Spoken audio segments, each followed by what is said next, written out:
Moïse Katumbi est en passe d'être le candidat principal de l'opposition à la présidentielle du 20 décembre 2023 en République démocratique du Congo, RDC. À l'image de l'ancien Premier ministre Matata Ponyo Pamon, Franck Diongo, Seth Kikuni ont également décidé de retirer leur candidature et de se rallier à l'opposant et leader du parti Ensemble pour la République.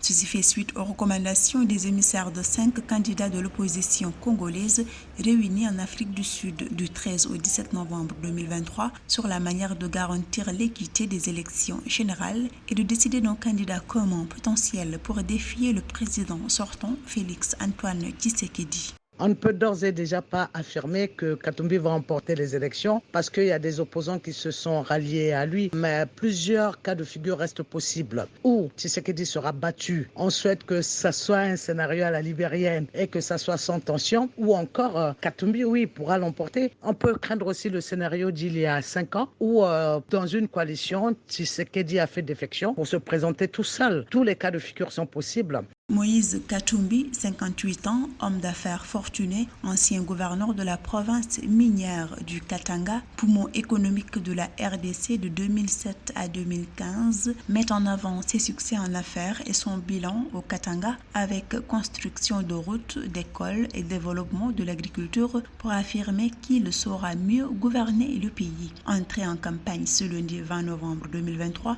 l'opposant a promis de redonner espoir aux Congolais et de mettre fin à la guerre avec le M23 dans l'est de la RDC. Mais Katumbi, qui est dans une déclaration de promesse de campagne plutôt, ne peut pas dire qu'il va finir la crise de l'Est du pays. Parce que c'est une crise complexe qui implique beaucoup d'acteurs. Là où il n'y a pas pu y avoir des sanctions lourdes pour arrêter le combat, ça ne sera pas les promesses d'un candidat qui pourront faire arrêter cette guerre aussi facilement.